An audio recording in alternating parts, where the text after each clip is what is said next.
Barakatah Yahweh, Barakatah Yahweh Shai, Bahasham, Barakahak Barakatum. First and foremost, I want to give all praises, glory, and infinite honors to Yahweh, Bahasham, Yahweh Shai. Double honors to the apostles and elders of Great Millstone who ruled and teach well. In peace and salutations to you sincere Akim out there, pushing this word in truth and sincerity to the four corners of the globe. May you brothers endure until the end. This is the Brother Ra'aya with another video, and I'll be starting it off with this article from RT.com titled, Russia's New Cruise Missile, a Game Changer, former U.S. Army officer says. The successful test of the new Beresnik is bound to affect U.S. anti-missile defense plans, Stanislav Kaprivnik has told RT. And we know this is clearly going to be the case because it's a part of biblical prophecy for, Russia to use nuclear-capable weapons with nukes on them to strike the United States of America during World War III. And it's going to get past America's anti-missile defense system. And, it's ultimately going to lead to the United States of America being turned into the biblical lake of fire. But it reads, Russia's newly tested, unlimited range nuclear-powered missile, the Burevestnik, is a game-changing weapon that is bound to significantly affect U.S. President Donald Trump's plan to build the Golden Dome. And, I did a lesson on the Golden Dome a couple of months ago. And, like I went into with that lesson, keep in mind the name, Golden Dome, anti-missile defense system. Former U.S. Army officer Stanislav Kaprivnik believes. Kaprivnik spoke to RT shortly after Moscow announced a successful test of the new munition on Sunday. According to the Russian military, the missile covered a distance of over 14,000 kilometers during a multi-hour test flight earlier this week. The Burevestnik is a game changer. The missile can go around anti-aircraft zones, around radar zones. It stayed in the air for 16 hours, possibly can stay in the air longer. What this means is it's a second strike weapon, which means that if Russia is struck, it will strike back, Kaprivnik said. The development is bound to affect the U.S. plans to build its Golden Dome anti-missile system, which is already supposed to be up and going, but is unlikely to become operational at least before 2030, he added. Right now, radar systems and anti-aircraft systems, normally for ballistic missiles like this, are set up on likely ballistic trajectories from nations that may fire on the U.S., North Korea, China, and Russia, so they don't have to cover the entire U.S. With this missile, they would have to cover the entire United States, which makes everything much more difficult and much more expensive, Kaprivnik stated. And that's the point. Yahweh Bahashem Yahweh Shai has put it on the spirit of these Russian, weapons scientists to create these advanced nuclear weapons to get past America's anti-missile defense systems. Which brings us to our first precept in Joel chapter 2. We're going to read verses 1 to 8. Blow ye the trumpet in Zion and sound an alarm in my holy mountain, which is exactly what the men of the Lord, the prophets of the Most High, chiefly of GMS or Great Millstone, as well as the brothers that come in the spirit of GMS are doing by going out onto the highways and byways preaching this word, as well as putting up video epistles like this. Let all the inhabitants of the land tremble, for the day of Yahweh cometh, for it is nigh at hand. It's like every other day in the news you hear talks of World War III and threats of nuclear weapons being used, which just goes to show for the day of Yahweh is very nigh at hand. A day of darkness and of gloominess, a day of clouds and of thick darkness, as the morning spread upon the mountains, a great people and a strong. Speaking of these nuclear weapons, there hath not been ever the like, because they came about very recently with those two atomic bombs dropped on Nagasaki and Hiroshima during World War II. Neither shall be any more after it, even to the years of many generations. Because when these nations, go to shoot their missiles globally, every single one is going to be used.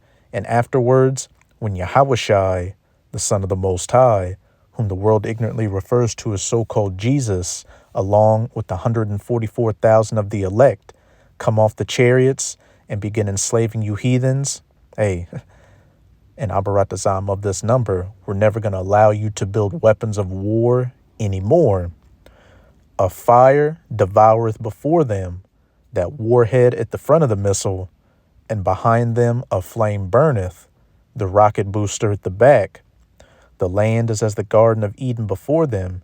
You have cities, people, animals, life going on as usual.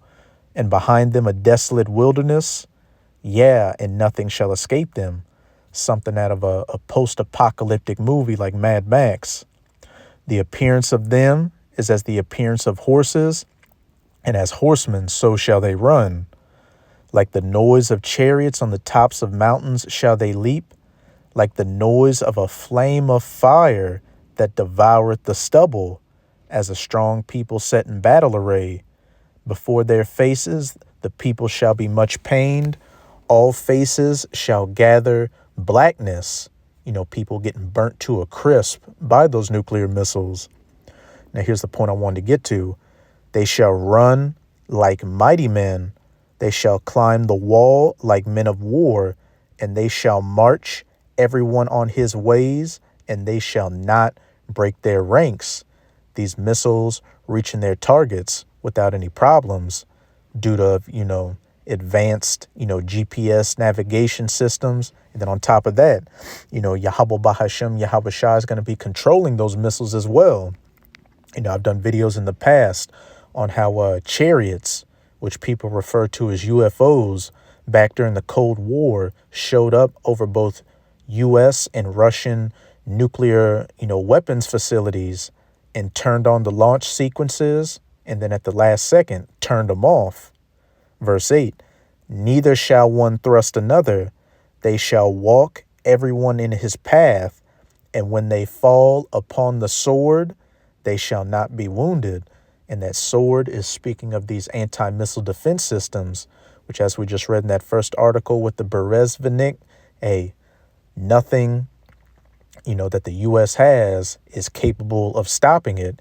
Even the, soon to come Golden Dome, which brings us to, we'll go to Jeremiah 51. We're going to read verses 1 to 8.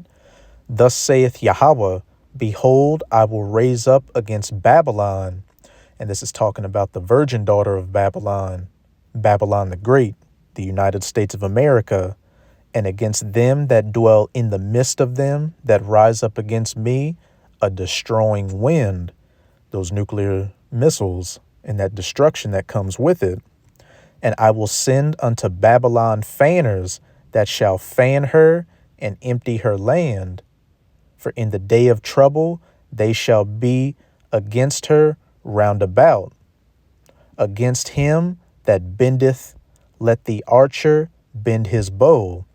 And just like the missiles were described as, horsemen and chariots in Joel chapter 2, right here they're described as archers with bows and arrows, because the prophets had to describe these weapons the best way they could thousands of years ago, with weapons of war they knew was their time.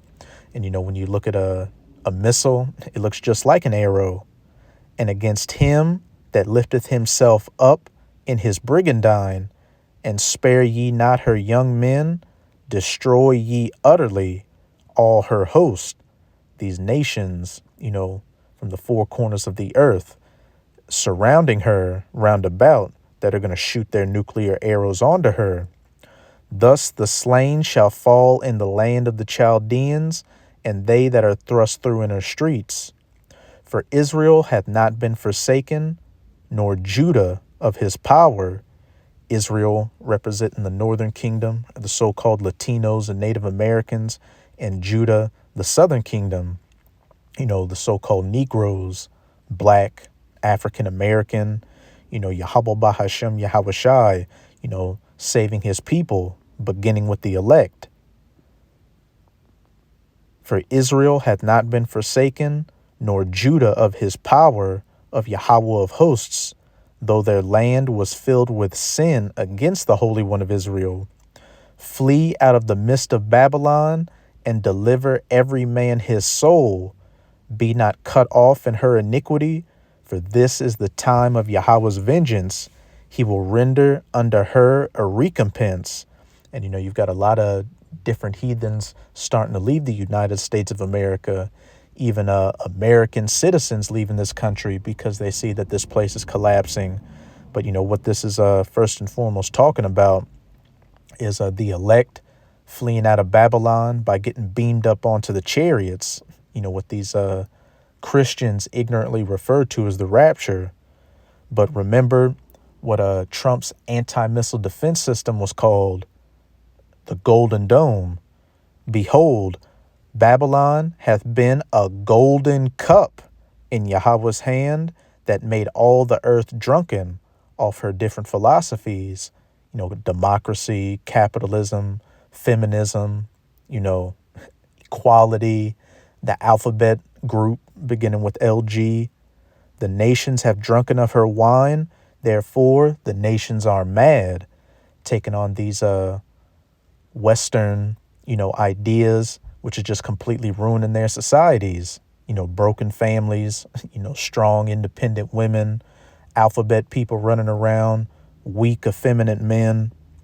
Verse 8, Babylon is suddenly fallen and destroyed. Howl for her, take balm for her pain. If so, she may be healed, which, she won't be healed. It's slated for her to be destroyed.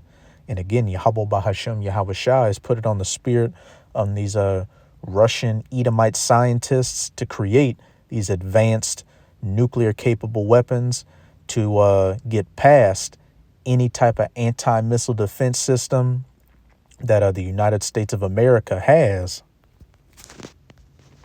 Now let's go to the second article. Also on RT.com, Russia tests nuclear-capable underwater drone. There is currently no way of intercepting the Poseidon unmanned vehicle, the president has said, and though they fall upon the sword, they shall not be wounded. So we got missiles coming from the air and missiles that are going to be coming from the sea as well. Russia has successfully tested a state-of-the-art nuclear-capable underwater drone, Russian President Vladimir Putin has announced. Trials of the Poseidon system took place on Tuesday, the president said, as he visited a military hospital in Moscow on Wednesday. When it comes to speed and depth, there is nothing comparable to this unmanned vehicle anywhere in the world, and it is unlikely to appear anytime soon, he stated. At the moment, there are no methods of intercepting the Poseidon, Putin stressed. For the first time, we succeeded not only in launching it from a submarine using its booster engine, but also in starting its nuclear power unit, which provided energy to the vehicle for a certain period of time. This is a tremendous success, he said. According to the Russian president, the capabilities of the Poseidon significantly exceed the power of even our most promising Sarmat intercontinental range missile, which has been named what? The Satan II. Media reports previously described the Poseidon, which was first announced in 2018 as a deep-sea unmanned system with a nuclear power unit that boasts a virtually unlimited range. The 20-meter-long, 100-ton drone is said to be capable of reaching speeds of 200 kilometers per hour and descending below 1,000 meters. It can also reportedly travel at extremely low speed, becoming undetectable for modern radars. In addition to directly attacking coastal cities, the Poseidon can reportedly be used to cause devastating tsunamis. Hey, so not only getting burned, but getting washed out, that fire and that water. But now I'm going to go to my next article, also on RT.com, because, the U.S. isn't going to just, take this sitting down, even though ultimately they're going to be permanently sat down. But it's titled, Trump Orders Nuclear Weapons Tests. The U.S. president has said that he was left with no choice in light of Russian and Chinese articles. And, I did another video a couple of weeks ago on how, a member in China's government was pretty much making threats to the U.S., saying you don't want any smoke. We got the, I think it's the DF-61, where it's one missile with 61 warheads, 60 regular ones, and the 61st one is a hydrogen, bomb. U.S. President Donald Trump has ordered the Pentagon to resume nuclear weapons testing, citing strategic competition with Moscow and Beijing. Trump made the announcement ahead of his meeting with Chinese President Xi Jinping in Busan, South Korea on Thursday local time. The United States has more nuclear weapons than any other country. This was accomplished including a complete update and renovation of existing weapons during my first term in office. Because of the tremendous destructive power, I hated to do it, but had no choice, Trump wrote on his Truth Social platform. Russia is second and China is a distant third, but will be even within 5 years. Because of other countries' testing programs, I have instructed the Department of War to start testing our nuclear weapons on an equal basis. That process will begin immediately, he added. The U.S. halted nuclear tests in 1992 under a Congress-mandated moratorium. Members of Trump's cabinet reportedly discussed reversing the moratorium during his first term after the U.S. accused China and Russia of secretly conducting an underground, low-yield nuclear test, a claim Beijing and Moscow denied. The U.S. test-fired an unarmed, nuclear-capable Minuteman III intercontinental ballistic missile in February and launched 4 Trident II missiles from a submarine in September. And hey, though they said, they did a moratorium in 1992, what have you seen since then? As we're reading in this article, the U.S. resuming nuclear tests, and during Trump's first presidency, a lot of those nuclear weapons peace treaties and nuclear weapons bans, fell apart with either the U.S. or Russia leading them. That's because the day of Yahweh, that day of darkness and gloominess, is nigh at hand. But even though the U.S. is, starting testing of its nuclear weapons again, it's all futile. This is Psalms 58. I'm going to start at verse 3. The wicked are estranged from the womb, the border of wickedness in Malachi 1 verse 4, the wicked whom the earth has been given into the hands of in Job chapter 9 verse 4, you Edomites, so-called white people. They go astray as soon as they be born, speaking lies. And Trump's the perfect example of this. He says one thing one day, then completely, flips the script, 5 hours later, the same day. What happened to Make America Great Again? Everything he's doing is completely opposite of that. MIGA, Make Israel Great Again. But now I'm going to jump down to verse 6. And remember, this is talking about the wicked. Break their teeth, O power, in their mouth. Break out the great teeth of the young lions, O Yahweh. And a lion's teeth are its main form of weaponry, just as, the U.S.'s nuclear arsenal has been what it's used, to be the ultimate threat to these different countries. Because, after the U.S. dropped those atomic bombs on Nagasaki and Hiroshima, that pretty much cemented, their place as the top nation on the face of the earth. But over the succeeding decades, these other nations have built up their nuclear arsenals and become peer-to-peer rivals with the U.S., especially Russia and China.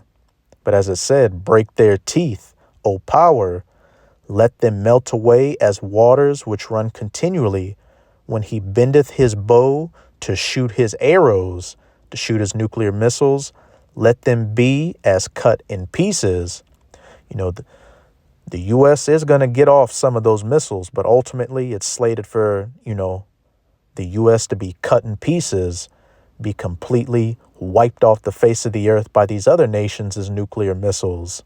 And then, just as the Spirit of the Lord is going to be on those missiles, guiding them to their targets without any issues and getting past those anti-missile defense systems, hey, the Spirit of the Lord is also going to be on America's anti-missile defense systems and some of those missiles to fail in that day. So when they go to bend the bow and shoot those arrows, their nuclear teeth are going to be broken, leaving her that much more defenseless. But now I'm going to go to 2 Esdras 16 in the Apocrypha. I'm going to read verses 13 to 15. And remember what the first article said about the Burevestnik.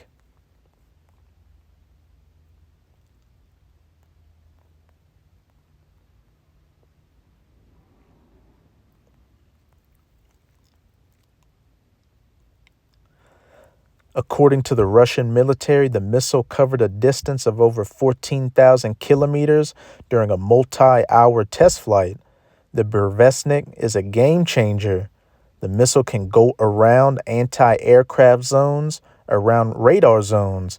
It stayed in the air for 16 hours, possibly can stay in the air longer. What this means, that it is a second strike weapon, which means that if Russia is struck, it will strike back, Karivsnik said. So, this missile was able to, fly around for 16 hours. And, it can reach one end of the earth and to the other. 2 Esdras 16, verse 13. For strong is his right hand that bendeth the bow. His arrows that he shooteth are sharp, those nuclear missiles, and shall not miss when they begin to be shot into the ends of the world. And what does ICBM stand for? Intercontinental ballistic missiles. Behold, the plagues are sent, speaking of all these different calamities during Jacob's trouble, which those nuclear missiles are the ultimate part of, and shall not return again until they come upon the earth. The fire is kindled and shall not be put out till it consume the foundation of the earth. That nuclear fire ultimately turning the United States of America into the lake of fire and then a desolate, uninhabitable wasteland afterwards, that wilderness back in Joel chapter 2. But now I'm going to close it out in Isaiah chapter 13. I'm going to start at verse 17. And the header reads, Babylon will fall to the Medes. And, this isn't talking about the Neo-Babylonians or the ancient Medes. This is talking about America and Russia, who are the spiritual Medes. Behold, I will stir up the Medes, the Russians against them, which shall not regard silver, and as for gold, they shall not delight in it. When it comes time for those Russians to turn those keys and shoot those nukes, digital currencies, FRNs, literal gold and silver, or peace treaties, or nuclear weapons talks won't stop them. Their bows, the silos and launch platforms for those missiles, also shall dash the young men to pieces, and they shall have no pity on the fruit of the womb. Their eye shall not spare children. And unless you're of the 1/3 of the elect of the nation of Israel in America, all men, women, children, young and old, even the wicked of our people, are going to get, burned up by this nuclear fire. Verse 19, and Babylon, Babylon the Great, the United States of America, the glory of kingdoms, the beauty of the Chaldees' excellency, shall be as when the Most High overthrew Sodom and Gomorrah. And, in Revelation 11, verse 8, another name for the United States of America is spiritual Sodom and Egypt, which it's very easy to see why. Just look at the month of June in the United States of America. And how was ancient Sodom and Gomorrah destroyed? With fire and brimstone from the sky. So it's going to be no different this time, except it's going to be, those 200 million nuclear missiles that are going to hit this place. It shall never be inhabited, neither shall it be dwelt in from generation to generation, neither shall the Arabian pitch tent there, neither shall the shepherds make their fold there. So man, woman, or child are never going to set foot on this place ever again. And this is how we know it's not talking about ancient Babylon, which is, in modern day Iraq, because people are dwelling there until this very day. And when you look into the history of how the Neo-Babylonians were taken down, it was Darius the Mede who did like a special forces strike on the leadership. And then the Medo-Persian Empire, just absorbed, the Neo-Babylonians. But after a time, only harsh desert creatures are going to dwell here. Verse 21, but the wild beasts of the desert shall lie there, and their houses shall be full of doleful creatures, and owls shall dwell there, and satyrs shall dance there, and the wild beasts of the islands shall cry in their desolate houses, and dragons in their pleasant palaces. And her time is near to come, and her days shall not be prolonged, which we can clearly see. Again, with all this nuclear talk in World War III, the day of Yahweh is very nigh at hand. So that's it with this video. And with this video, I hope you sincere, Akim and Akwath were edified. Just keep strong. We're almost out of this final wicked captivity of the heathen nations, chiefly of the Edomites. And as always, I'm going to say Abad Babal, Kwam Yasharallah, and until next time, Shalom.